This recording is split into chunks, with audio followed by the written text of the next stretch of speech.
네, 오늘은 2차 충치에 대해서 말씀드려 볼게요. 저희가 치과다 보니까 2차 충치가 있는 경우가 생각보다 많아요. 그러니까 환자분들이 표현할 때는 약간 냄새가 나는 것 같아요. 혹은 미세한 음식물이 끼는 거 느껴져요. 뭐 이런 식으로 표현하시는데 약간 통증이 있는 것 같아요. 이제 좀 차가운 거에 시린 것 같아요. 이런 식으로 이제 이럴 때 이거를 우리가 이제 기존의 치료가 만약에 되어 있다면 아말감이든 레진이든 뭐 금이든 되어 있다고 하면 우리는 그 주변에 생긴 충치라 그래서 2차 충치라고 불러요. 환자분들이 많이 말하는 것 중에 금리도 썩어요 이렇게 표현하시는데 금이 썩는 게 아니고 금 주변에 치아 사이에 틈이 썩는 거라고 봐야죠. 그러니까 우리가 충치라고 하는 것이 이제 산소를 싫어하는 현기성 세균으로 구성되어 있다 보니까 치아 표면에 대놓고 썩는 경우는 드물고 어떤 틈을 찾아서 입구는 작은데 들어갈수록 큰 이런 구조로 충치가 생기다 보니까 그러니까 내가 산소를 싫어하는 현기성 세균의 입장에서 상당히 살기 좋은 서식지라고 봐야 돼요. 그래서 약간 범죄자들이 살기 좋은 뭐 소굴 같다고 해야 될까?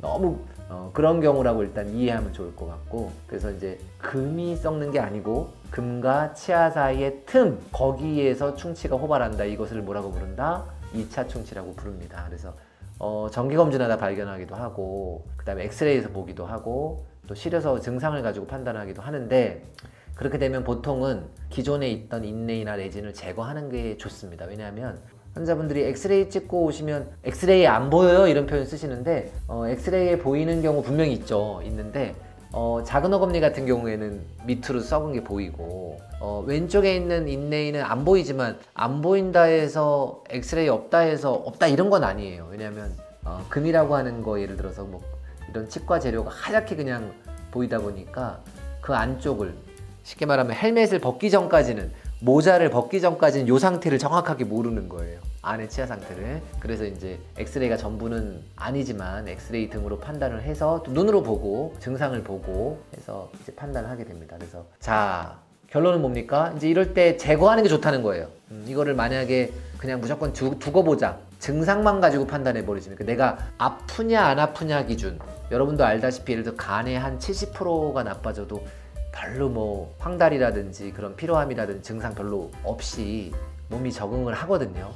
마찬가지로 충치가 웬만큼 깊어서 신경이 깊이 들어가지 않은 경우에는 증상이 별로 없어요. 더더군다나 이렇게 2차 충치는 천천히 진행하면서 가기 때문에 오히려 증상이 뚜렷하지 않은 경우도 많습니다. 그런데 막상 이런 식으로 사진 보시면 뜯어보면은, 물론 엑스레이에서 판단을 확인을 했지만 뜯어보면 생각보다 썩은 경우가 광범위한 경우 많습니다.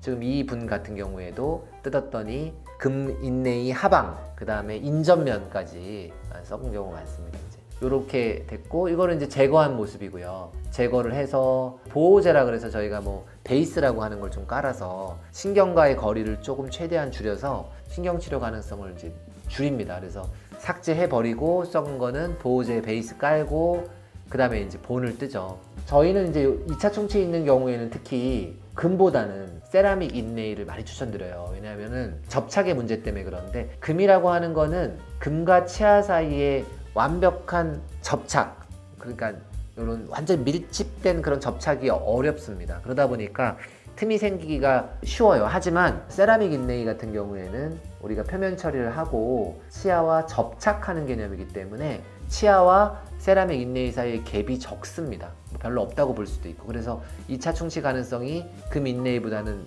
적기 때문에 저희가 세라믹 인레이를 좀 권해드리고 있는 편이고요. 물론 이것도 항상 그런 건 아니고 삭제량이 너무 뭐 많아야 된다고 하면은 좀 줄이기 위해서 금 인레이로 하기도 하지만, 어쨌든 이 환자의 경우에는 무던하게 보이는 부분이기도 하고 또 2차 충치가 생긴 부분이 작은 어금니이기도 해서 또 저희가 이제 2차 충치를 예방할 겸 또 접착을 강화해서 치아와 인레이 사이의 틈을 줄이기 위해서 세라믹 인레이 권해드렸고 완성하는 모습들입니다. 이제 이렇게 하고 이걸 저희가 스캔이라 그래서 과거에는 그거를 본 뜬다고 했는데 그렇게 하지 않고 컴퓨터로 들어와서 하고 디자인하고 제작하는데 보통 뭐 1시간 정도면은 가능합니다. 이제 여러 가지 기공실 사정이나 치과 사정에 따라서 뭐 2시간도 걸릴 수 있지만 보통 1시간 정도면 어느 정도 충분하게 인레이가 완성이 됩니다. 그래서 완성이 되면 그 인레이를 1시간 내에 붙입니다. 1시간 내에 붙이는 건 꽤 의미가 있습니다.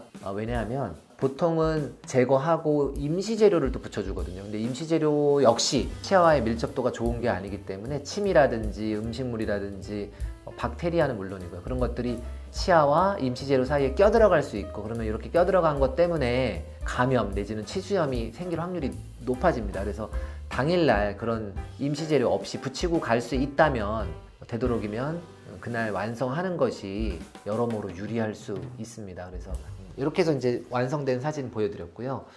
과거에 썼던 재료들, 특히 이제 아말감 같은 경우에는 깨지는 성질도 있고 치아와의 사이가 시간이 지나면서 좀 벌어지는 성질이 있기 때문에 수축하면서 아말감이 좀 더 2차 충치 가능성이 있고요. 레진도 마찬가지고, 레진도 확률은 좀 적습니다만 2차 충치 가능성 충분히 있고, 또 금인내인 경우는 오늘 보여드렸듯이 충분히 있을 수가 있습니다. 그래서 결국 오늘 결론을 내드리면, 레진이나 아말감, 금인내이 주변으로 충치가 생긴 경우에 너무 지켜보자는 주의로 가는 것은 좋지 않다. 치아가 초기 충치가 있어서 지켜보는 것은 오케이지만 인내이 주변이 썩었을 때는 그 안쪽을 확인하고 생각보다 광범위할 수 있는 그 충치 부위를 확인해서 치료해서 되도록이면 신경치료 가지 않도록, 그 다음에 크라운으로 가지 않도록 하는 것이 저는 좋다고 생각합니다. 2차 충치 때문에 고민인 분에게 조금 도움이 됐기를 바라면서 오늘 영상은 여기까지 마치도록 하겠습니다. 감사합니다.